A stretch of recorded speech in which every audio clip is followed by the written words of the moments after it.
Thank you for joining us. Coming up on Bear News, we have information regarding the COVID vaccine that has just been approved to the public. We also have an update on an earlier Bear News story about UNC student Day Miniter's project to build a motorized bike. The bike's finished, and let's just say we won't be seeing Day slowly pedaling up any hills anytime soon. All that and more right here on Bear News.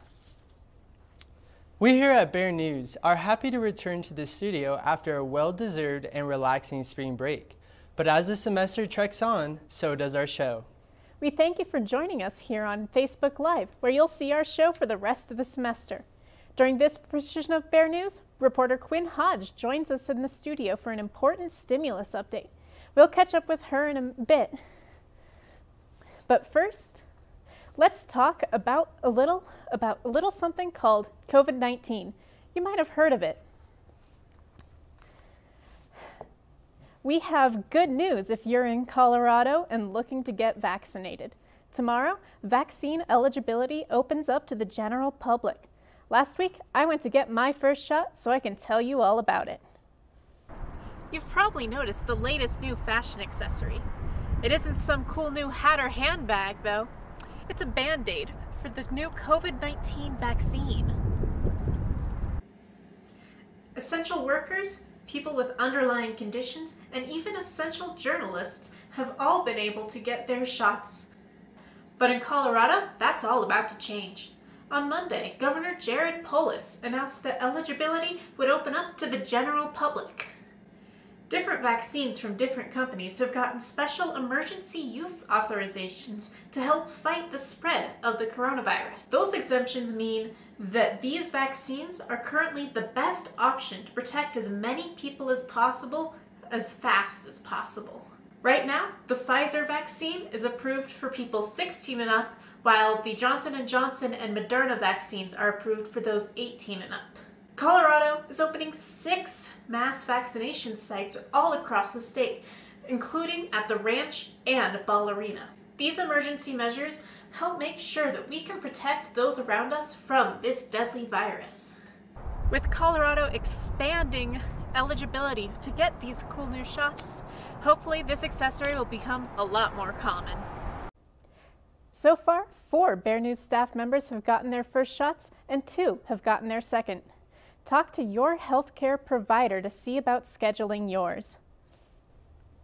You remember we told you earlier in the semester about a UNC student, Day Miniter. She was building her own motorized bike. Well, as Bear News reporter Sophie Deutschman tells us, she's finished building her motorized bike and is out on the sunny sides of Greeley. Since October, Miniter has been cooped up in her garage putting a motor on her bike, but she finished building it on March 12th and has been able to escape the garage and ride it. She's been riding on sidewalks and in alleyways because she's fearful that cars won't be able to see her. The bike can get up to 45 miles per hour, but she's still getting used to it. She's had to do some minor repairs since finishing, including replacing her carburetor, but she's glad to have a running bike. For her next project, she plans to work on a real motorcycle. Miniter explained the tricky parts of undertaking a project like this. This project is a money pit. You are going to need a budget if you're going to work on this project, and it can be very time consuming because I thought it was going to be done earlier than it was. If you want to start your own summer project and build a motorized bike, one place you can buy parts is at californiamotorbikes.com. The COVID-19 pandemic has caused a lot of financial stress for people all over the world. Many people have lost their jobs, and this means money is tight, and the U.S. economy is suffering.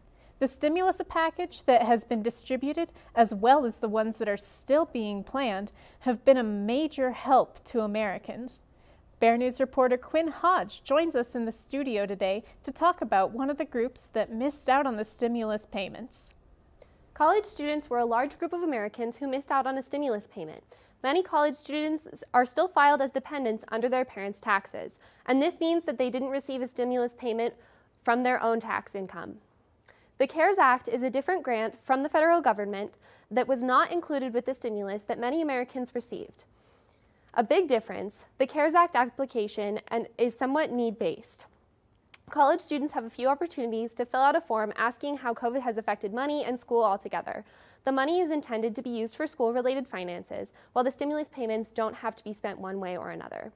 I know personally I would love a full $1,400, and it would help a lot with tuition and maybe some new shoes. As a college student, there's a stereotype that we're poor, and while this isn't always true, the pandemic has been hard on all of us, and we could really use a few extra dollars. Make sure to see if you're eligible for the stimulus payments or investigate how much you can get from other support grants if you need it. Thanks, Quinn. It's definitely worth it to look into every avenue to help students get by. This week, Bear News reporter Nick Trask checked. Most people know that Kepner Hall houses the School of Business. This week, Bear News reporter Nick Trask checked out another hall on campus, Bishop Lair. I'm here at the corner of 20th Street and 11th Ave at Bishop Lair Hall. You may have heard some of the rumors about this building.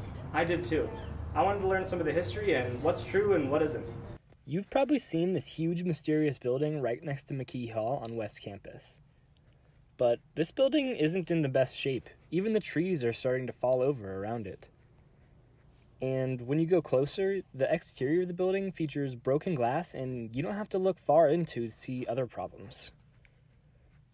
So to find out the story behind this building, I sat down with Kirk Lechleiter, Assistant Vice President of Facilities Management. It was a K-12 laboratory school. From its original construction in the early 60s until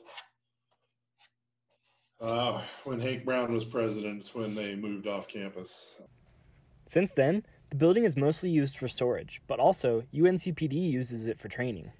And during the pandemic, Bishop Lair has been used as a COVID-19 testing site. While it's not the prettiest building on campus, it is still used, and yes, it is safe to be in. There were federal laws called a HERA that mandated really extensive management of asbestos in schools, and the preference was to abate it so that you didn't have to manage it. And so we had a lot of federal grants and money from Johns Manville and what have you, and abated the vast majority of any asbestos in the building. While that rumor added some interest to the building's story, it's nice to know those who still use it aren't in danger.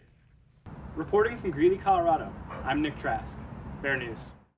Bishop Lair Hall, once a building devoted entirely to education, now a police and COVID-19 testing facility.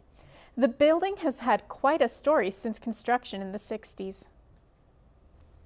If you're a UNC student, you received an email from the university about the new state immunization law and options. Students who turned in personal or religious exemptions must take new steps before registering for the fall semester. The new state immunization law applies to all students who are enrolled at UNC, and there are 3 immunization options you can choose from. The first option is turning in your immunizations records to show that you have had 2 doses of the measles, mumps, and rubella vaccination. The second step is to complete an exemption online course through the Colorado Public Health and Environment, and then turn in your online certificate with your exemption form. The last option is having your healthcare provider fill in the medical section on the exemption form before you turn it in. Also, if you have already turned in immunization records that show you have had 2 doses of the MR vaccine, you do not have to resubmit any medical documents.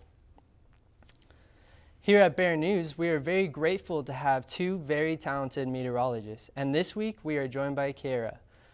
Kiara has been hard at work with the indecisive weather we've seen so far this spring. Kiara, what are our current weather conditions like?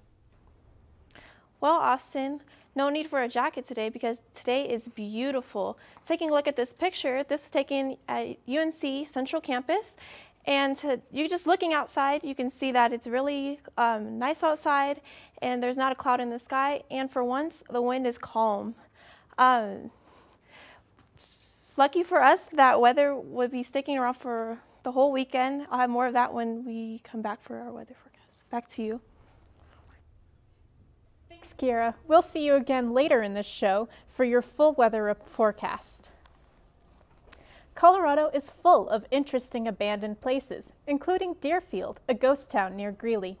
One UNC professor made it his life's work to explore the history of Deerfield, and Bear News reporters Stephen Moss and Rowan Williams went on the scene to ask him about it.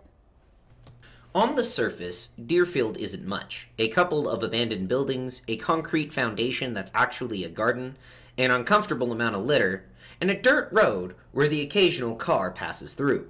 But 100 years ago, it was a thriving African-American community. Inspired by the words of Booker T. Washington, Oliver Tressant Jackson bought land to start a primarily black agricultural community. It wasn't easy at first. Most of the homesteaders lived in literal holes in the ground. But by 1921, Deerfield grew to include 2 churches, a dance hall, a gas station, a restaurant, and a post office. UNC Africana Studies professor George June said at its peak, Deerfield had 200 residents. Yeah, it was very successful. And it's hard to see it now because looking out at the landscape, all you see is cactus and weeds and so forth. But when this colony started in 1910, there was plenty of rainfall. So, what happened? Much like most of the Midwest, a prosperous 1920s gave way to the Dust Bowl, which the town never recovered from. It just takes away all the topsoil and everything east of here into Nebraska, Kansas, and so forth. And then you had the Dust Bowl in Oklahoma and the Okies going to California and all that kind of stuff. So there's nothing they could do. The population dwindled to 12 in 1940. Jackson died in 1948. Deerfield languished, abandoned and ruined for years, but today it is a relatively popular historical location where Dr. June continues to teach its history to college students. Reporting from Deerfield, I'm Rowan Williams. The land is currently owned by the Black American West Museum, which has continued to preserve it for more than a decade. When Bear News returns, we feature a well-known student coffee shop that has combated the many struggles of operating a small business during COVID-19. As more and more vaccinations roll out and we return to semi-normal ways of operating, it is wonderful to continue to support small businesses in the community. We also have a story about an ongoing fundraiser held at UNC that helps the Boys and Girls Club. All that and more when we come back.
UNC graduate Cody Wilson is a huge advocate of entrepreneurship.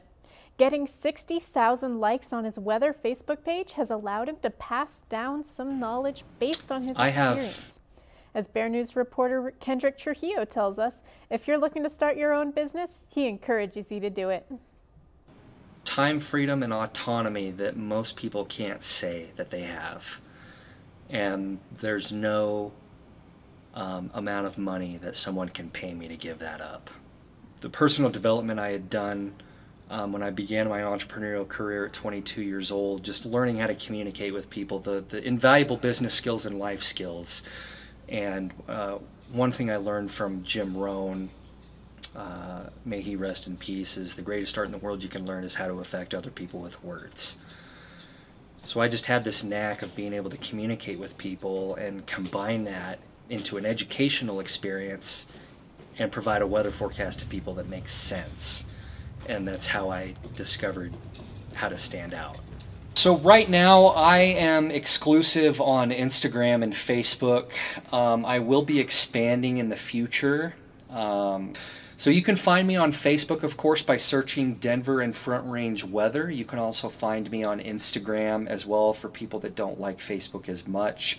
I am on there at Cody Wilson_Storm Chaser. It is my personal Instagram account, but I do use that to push out a lot of weather forecasts, especially when I know there will be significant impacts to the state. If you're an innovator, entrepreneurship might be the route for you. And if you play your cards right, who knows? You could be the next Steve Jobs. Many small businesses are struggling to stay open during the pandemic. Margie's is a popular spot where many college students hang out and do their homework or meet up with friends.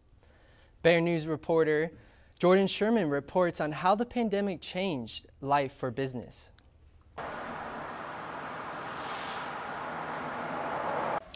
Many small businesses have had to reevaluate how they interact and deliver services to their customers during the pandemic. Margie's Java Joint in downtown Greeley is no different.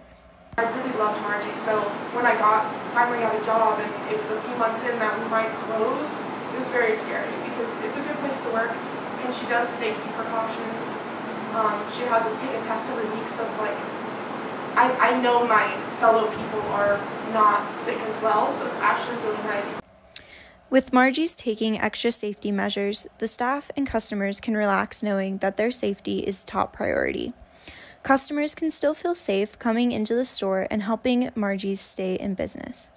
Our Margie's store, that's like a place where you can get a bunch of creative and handmade things from artists, and it supports them. So when you go to a small business like Margie's, going to the market and getting something else that might be like, you know, a present for someone or, you know, for yourself, you know, gloves, stuff like that. We have masks, and I love the masks, so I get their masks. Jared Polis just amended the mask policy for all of Colorado, allowing some businesses and bars to now operate at 100% capacity. This, however, does not mean that people can take off their masks. Masks need to be kept on and only taken off when doing activities like eating or drinking. The 6 feet distance between people is still strongly enforced and will not be removed. We promote you to come in and like say hello and be kind of interactive with us because we actually like our customers. They're always nice to us. They're never, you know, super upset about the mask rule, which is so helpful because I know a lot of places they can kind of get a customer base that doesn't like it at all and they won't wear them at all. And it's a hard place for us to be because we have to ask them to like please pull up their mask, but they're always super helpful. So we enjoy talking to our customers and having them come in. Reporting from Margie's Java Joint in downtown Greeley, I'm Jordan Sherman, Bear News. For more information about Margie's, you can follow them on Instagram at Margie's Java Joint. It's never too late to start giving. The front desk in every active dorm is collecting donations for the Boys and Girls Club. The donation? Spare change. Freshman Brett Potts works the front desk in Harrison Hall and agrees every penny counts. I think just the idea of helping out the community is not only rewarding to just us, ourselves, but also to the community as a whole. Especially giving that money to the Boys and Girls Club, that's something that, you know, we can all really appreciate. And I'm sure they do as well. Are available at every active dormitory at their front desks until April 10th. Your donation is appreciated. After all, it's just some spare change. After this short message, Bear News returns and we have Bear Sports anchor Aaron Schmidt's full sports report. But when we return, Kiera is back with her full weather report for the upcoming weekend. We'll be right back. 3 out of 4 Americans know little to nothing about heart valve disease. Yet 11 million Americans are affected by heart valve disease. If you have symptoms, please don't delay your care. Physicians are trained to listen to the heart and detect any abnormal heart sounds or murmurs. Heart valve disease usually can be treated successfully in all patients, regardless of their age, race, gender, or ethnicity. The key is getting properly diagnosed and treated in time. please look after your own hearts.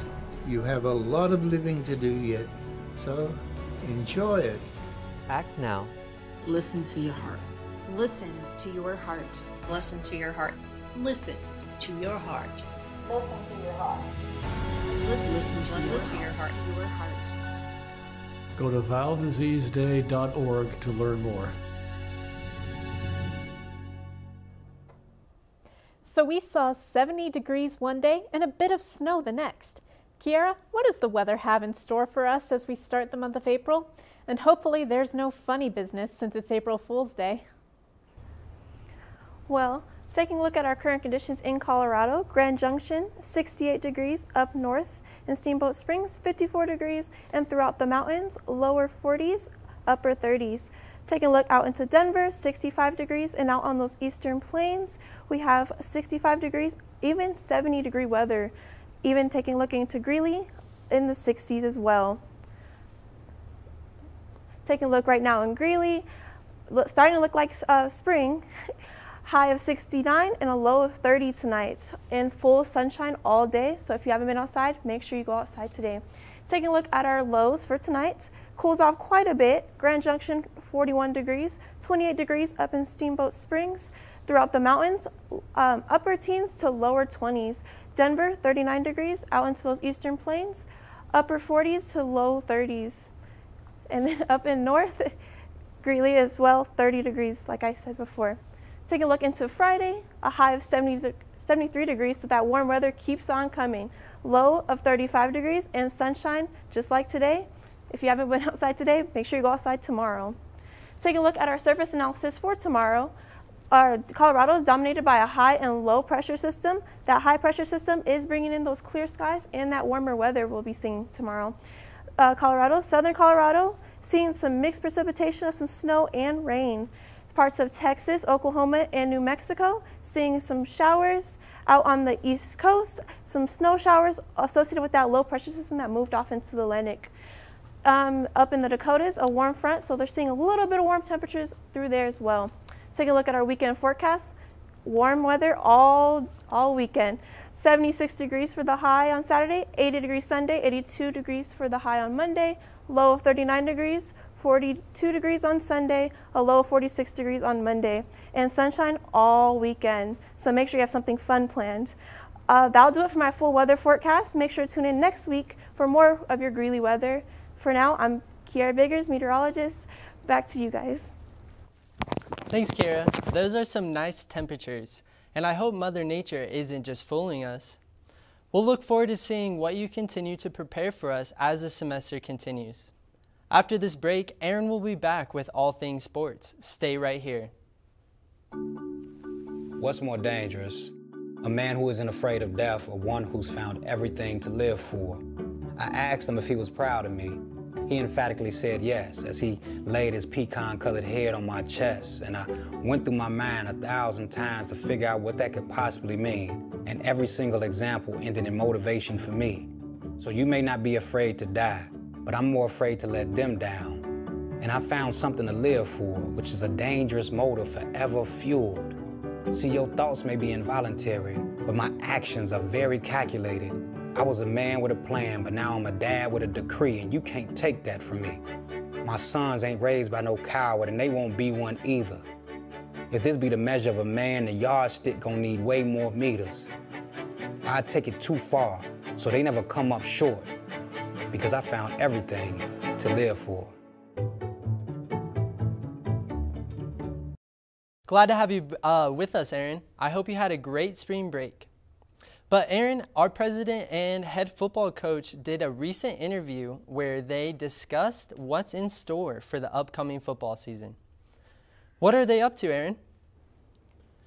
Thank you, Austin. And Feinstein and McCaffrey said even though they aren't participating in the spring Big Sky Conference games, they're excited about the upcoming football season. They were featured on Mornings with Gail on 1310 AM KFKA on Monday, March 23rd. They applauded the resilience of UNC's student athletes as they have continued to press on despite the many challenges of the past year. Both Feinstein and head coach McCaffrey said that they're ready for all sports at UNC to return, but they're making sure they return in good health. KFKA shared a clip of the interview with us. In the interview, President Feinstein and McCaffrey shared how the school and football team have remained hopeful. We're practicing now in the spring, and despite all of the adversity and circumstance, they have passion and energy, and they've created a brotherhood, and I'm excited to be back out on the field with them. And I want to echo what Ed just said. You know, we have over 400 student athletes at UNC, and they have been through some challenging times, especially this year, but their perseverance, their hard work, their commitment to their sport and to the university, I think is a testament to what, makes our universities such a great place to be in. Although UNC football has decided to opt out of the Big Sky Conference this season, the team and head coach Ed McCaffrey remain hopeful for a full return next season. You can listen to the full morning with Gail featuring President Andy Feinstein and Coach Ed McCaffrey at the www.1310kfka.com. And it wasn't the best weekend back from spring break for the Bears. We're hoping when UNC's softball team took the field March 26th for a doubleheader against the Sacramento State Hornets. The Hornets took both of Friday's games 7-2 and 5-4.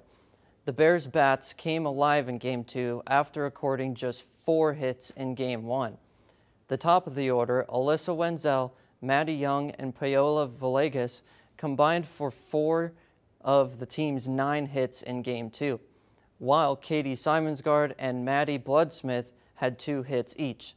In Game 1, the Bears were only down by 1 after the first inning, but couldn't make up the 3 runs the Hornets scored in the bottom of the 6th inning, handing them a loss in the first game.